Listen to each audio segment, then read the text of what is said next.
Napahawak na lang sa kanyang noo si Althea at sinundan na lang ng tingin ng likod ng kapatid na tumalikod at nag-walk out habang kausap niya. Hindi pwede ang gusto nito. Kailangan niyang mahadlangan ang plano nito bago pa mas lalong lumala ang problema ng kanyang kapatid. Nang makauwi sila ni Renz ay agad niya sinabi sa asawa, "Nakita mo? Nahihibang ng kapatid ko. Paano kung sa kanya naman ay mangyari? Paanong mag-ina niya?" Himutok ni Althea sa tahimik lang na asawa. Hinilot-hilot pa ng babae ang noon nakapaglakad-lakad na sa harap ng asawa. Akala niya matutuwa noon si Britney? Hindi. Sisisihin niya ang sarili niya. May pera naman siya. Bakit hindi niya yun gamitin? Paggalawin niya ang salapi. Hindi niya kailangang i-offer ang sarili niyang kidney sa asawa niya. Huminga ng malalim si Renz na itinupin ang laptop na nasa kanyang kandungan. Nasa loob na sila ng silid ng asawa. Sa totoo lang, ay naintindihan niya ang takbo ng isip ni Kenji ngayon. Kung sa kanya yun nangyari na si Althea ang nasa kapahamakan, hindi rin malabong i-offer niya ang meron siya lalo na kung match naman talaga. Althea, halika dito. Tapik niya sa gilid ng kama. Bakas kasi sa mukha ng asawa ang labis na pag-aalala niya. Sinunod naman yun ni Althea na kaagad na tumalima sa utos ng asawa. Inakbayan siya ni Renz na hindi nagtagal ay nauwi sa mahigpit nitong pagyakap sa kanyang katawan. Hinalikan ni Renz ang isang pisngi nito upang pakalmahin. Hayaan mo ng kapatid mo, matanda na siya sa desisyon niya. Igalang mo na lang yon. Ibig sabihin lang noon ay sobrang mahal niya si Britney at gagawin niya ang lahat, mabuhay lang to. Huwag mong i-invalidate ang damdamin ng bayaw dahil malamang tuliro ng isipan noon. Hindi na siya makapag-isipan ng tama. Bigay niya ng opinyon. Pinandilatan na siya ni Althea ng mga mata. Hindi sukat akalain na ito pa ang kakampihan ng asawa. Pero Renz, ganun talaga kapag nagmahal ka. Gagawin mong lahat. Igalang na lang natin yon. Sa tingin ko naman, hindi malalagay ang kapatid mo sa kapahamakan dahil hindi naman papayag ang doktor kung delikado ang transplant. Hindi pa rin kumbinsido si Althea. Nasa bingit na siya ng pagsusumbong sa kanilang mga magulang. Kaya lang baka mamaya ay kapareho lang din ito ang mukuha niyang sagot sa sinasabi ng asawa. Baka isipin pa nila na masyado na siyang nakikialam sa sitwasyon ng mag-asawa. Kaya lang hindi niya maalis sa kanyang sarili ang mag-alala sa kapatid. Hindi niya na alam ang mangyayari na maiwan ito mag-ina kung sakaling hindi umayon ng kapalaran. Ang mabuti pa ay kumalma ka. Ipagdasal na lang natin na maging maayos sa kanilang lahat. Hindi natin hawak ang buhay natin, Althea. Out of control na natin ang ganong mga pangyayari. Ibig sabihin, yun ang kapalaran nila. Isang malalim na buntong hiningang pinakawalan ni Althea na isinandal ng katawan sa asawa. Pinagnilayan niyang mabuti ang sinabi ni Renz na aminin niyang bahagyang nakatulong sa kanya. Oo nga, hindi nila kontrol yon. Kailan daw gagawin na operasyon? Hindi ko alam. Nag-walk out siya kanina habang nag-uusap kami. Siguro kasi pinapagalitan mo, Althea. Panganay pa rin sa'yo si Bayaw, kaya marapat na irespeto mo siya. Oo na, hihingi na lang ako ng sorry sa kanya bukas. Feeling ko galit siya sa akin. Tama yan. Ngiti ni Renz ninubad ng suit na reading glass at iniharap ng katawan ng asawa sa kanya. Ngayon, ako na munang pagtuunan mo ng pansin. Matagal na nung huli kang nagkaroon ng oras sa akin. Nakakalokong ngumiti na si Althea na kagad na nahulaan ko nung ibig sabihin ng kanyang asawa ngayon. Ang harot mo maliit ang boses na palo ni Althea sa dibdib ng asawa. Tumungo na si Renz upang abutin ang labi ng asawa nang biglang kumalabog ang pintuan ng silid pabukas. Mabilis silang naghiwalay dahil sunod-sunod na pumasok doon ng 5 anak at sumampanas sa kanilang higaan. Makahulugan na nagkatinginan ng mag-asawa. Talunang napailing na naman si Renz dahil bigo na naman siya. Mukhang kailangan yata natin mag-out of town, mahal. Nakanguso nitong saad na nasa likod na si Talia. Masayang pinagmasdan na sila ni Althea. Maligaya na sila. Ilang beses niyang nahiling na sanang kapatid niya si Kenji ay maging maligaya na rin kasamang kanyang binubuo at pangarap na pamilya na kagaya ang dinaranas niya. Kinabukasan, maagang kinontrata ni Kenji ang chopper nilang gagamitin na lingid sa kaalaman ni Althea ay sa asawa niya mismong si Renz yun. Kinausap niya ng masinsina ng Bayaw na huwag yung sasabihin sa kapatid. Hindi na inaasahan ni Kenji na makapagpalihim ang Bayaw sa kapatid, ngunit hindi na lamang niya yun pinansin pa. Pinaalam na rin ni Kenji yun sa doktor ng asawa na hindi na rin naman humadlang sa desisyon na ginawa niya. Ayaw niya lang sa ospital na yon dahil sa kapatid niya si Althea.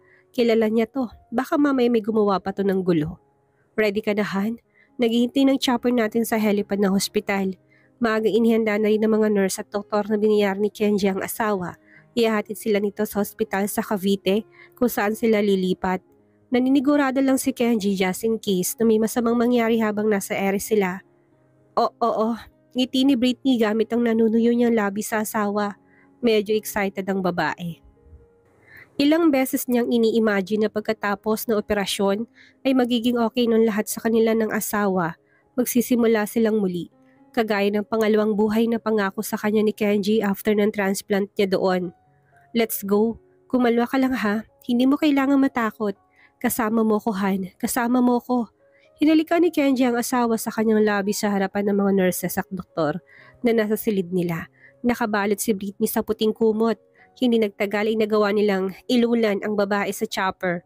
Pinahiram din ni Renz ang kanyang piloto kung kaya naman nanatili lang sa tabi ni Britney si Kenji na bagamat kinakabahan, naniniwala pa rin siya na magiging okay din ang lahat sa kanila.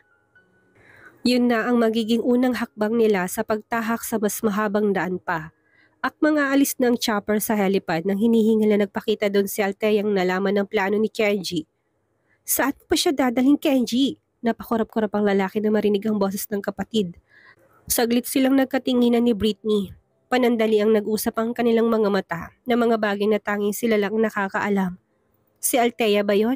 Takang tanong ni Britney na kaagad ikinatango naman ni Kenji na nag-aalala na dahil baka madulas sa bibig nito sa kung sino magiging donor ng asawa. Malayo man, baka mahinigan to. Bakit hindi mo na lang dito gawin ng transplant, Kenji? Napakunot na ng noo ni Britney nang bahagyang marinig ang malabong boses ni Alteyang puno ng pag-aalala. Kinuha na ni Kenji ang kanyang phone. Kung sisigawan niya lang din ito pabalik, hindi rin siya nito maririnig. Althea, hindi mo kailangan mag-alala. Aalagaan ko siya doon. Babalik din kami kaagad dito kapag tapos na. Ayaw na ni Kenji ng drama kung kaya naman agad nilang binaba ang tawag. Mahal niyang kapatid pero sa susunod na lang siya dito hihingi ng tawad. Saka na siya hihingi ng paumanhin kapag natapos ng transplant ng asawa niya. Hindi niya ba alam na sa Cavite gagawin ang transplant ko? Hawak na ni Britney sa kamay ni Kenji pagkatapos nitong ibaba ang tawag sa bahagyang natulala sa labas ng chopper.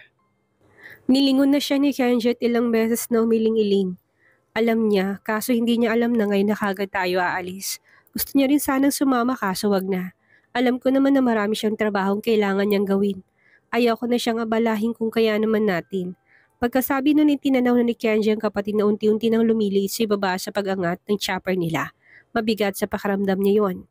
Ngunit desidido pa rin siya sa kung ano ang sinasabi niya na ibibigay niya ang kidney. Kaya natin ang lahat ng ito, Kenji.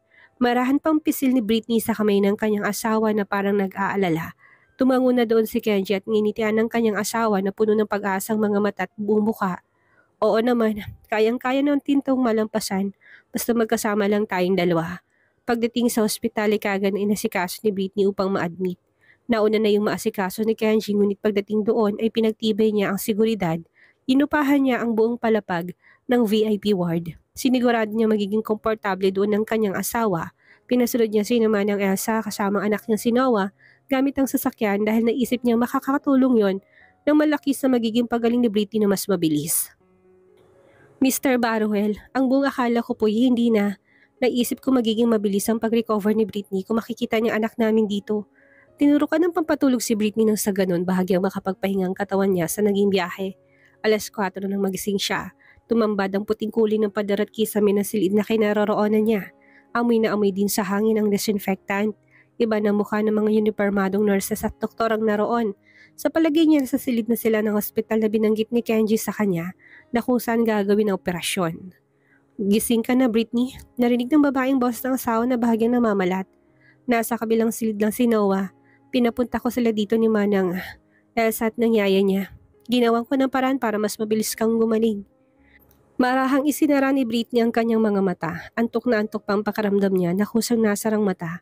Marami siyang gustong sabihin sa asawa pero dahil sa antok na bumabalot parang hindi niya na yun magagawa pa. Kamustang pakiramdam mo? Kailangan mo magpalakas ng katawan. Isang check na lang at malalaman na natin kung kailan gagawin ang transplant surgery mo.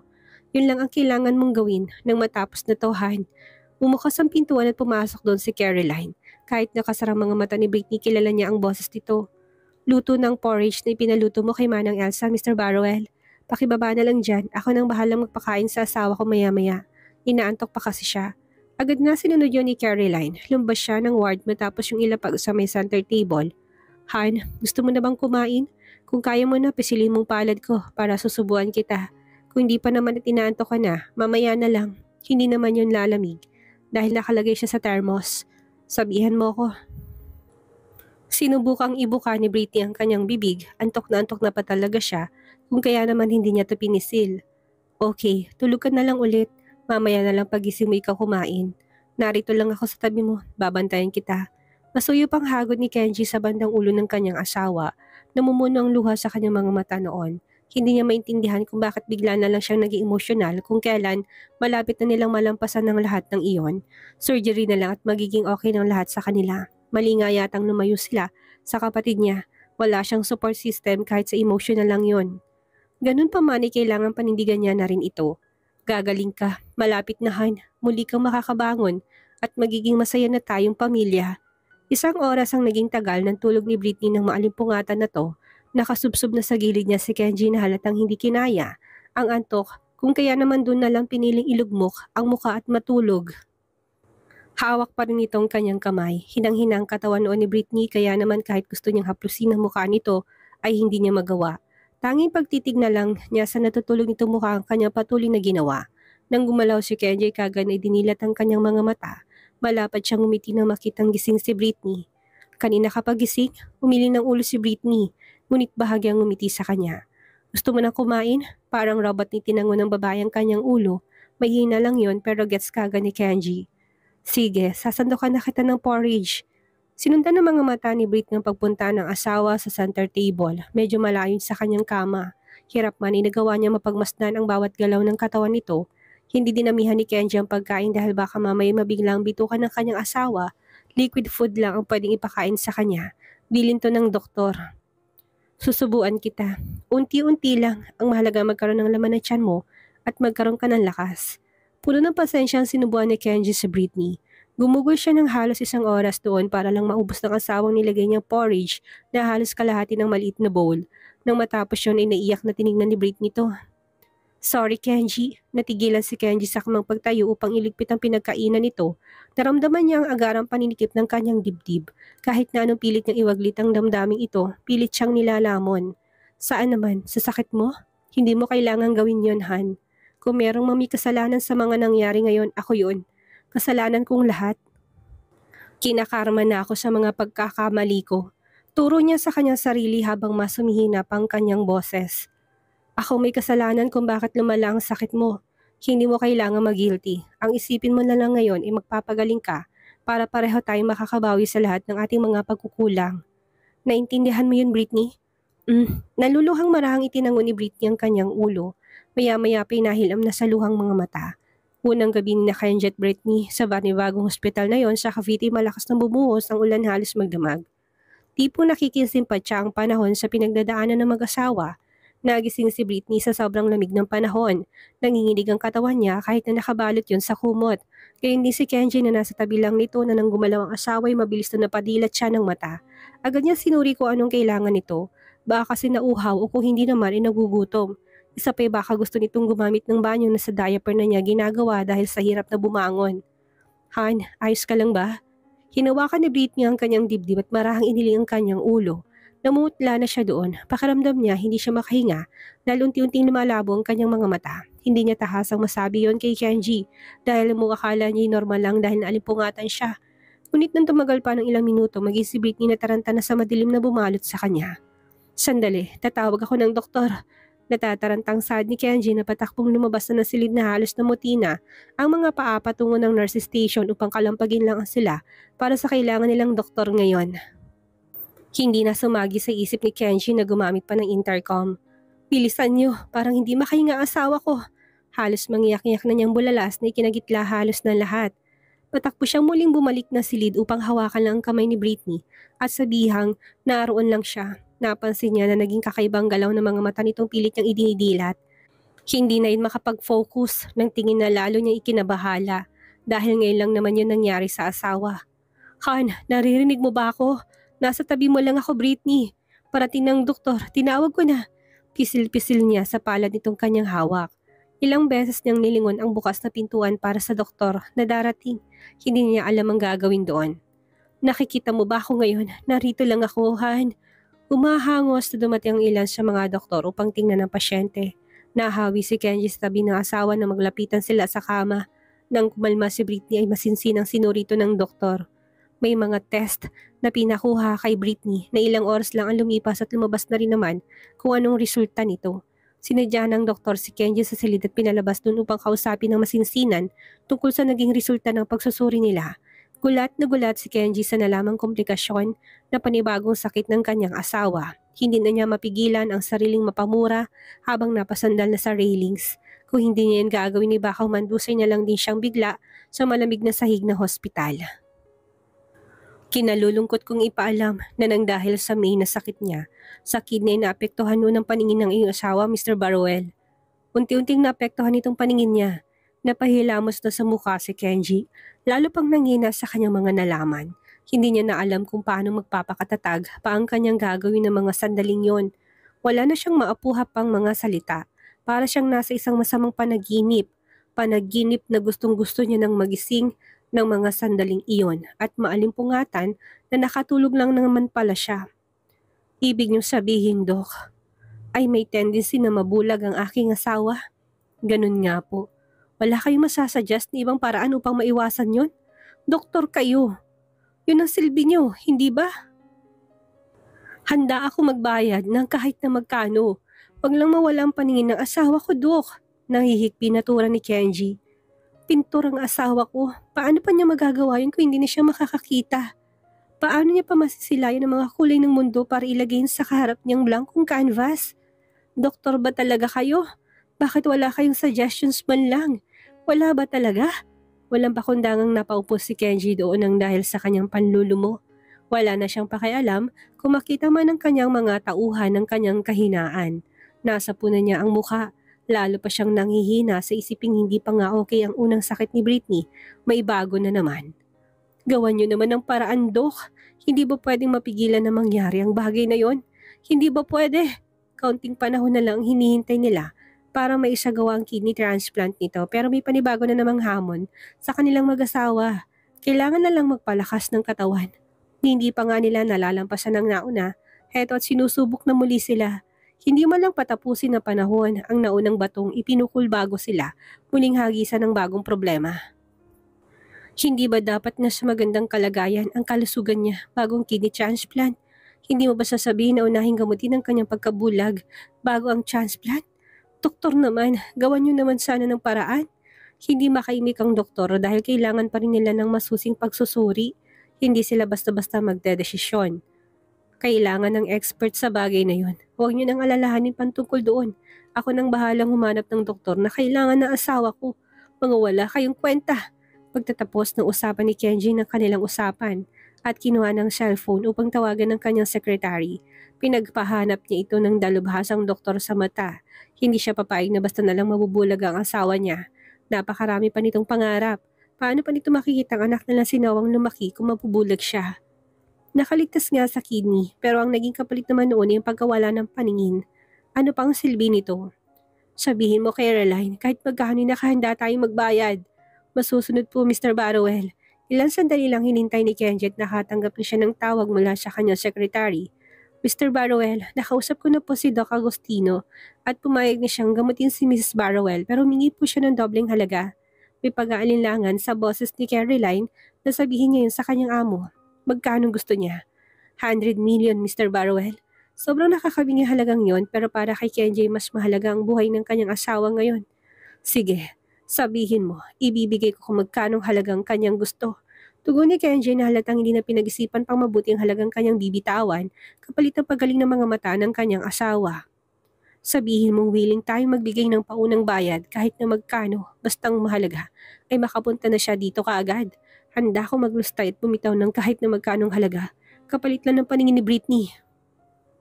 Gulantang na hindi nakapagsalita si Caroline ng ilang minuto.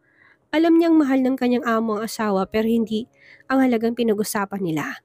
Batid niya rin namang mayaman ang kanilang pamilya pero paniguradong hindi lang ang halagang yun ang bibitawan ng kanyang amo. Siyempre may iba pa itong kailangang pagkagastusan. Caroline, naririnig mo bang sinabi ko? Sabihin mo kay Doc Agustino na pumapayag tayo sa kanyang gusto. Ano ba? Nariyan ka pa ba? Sagutin mong tanong ko. Ubos na ang pasensyang hiyaw ni Kenji. Napakurap-kurap na doon si Caroline, nagising sa malalim na kanyang iniisip. Opo, Mr. Barwell. Kukontakin ko po ulit ang assistant ni Dr. Agostino upang makipag-deal sa kanila. Hanggang saan kaya ang kayang gawin ni Kenji mailigtas lang si Britney? Maagapan kaya mga paningin ni Britney? Yan ang ating aalamin sa susunod nating kabanata.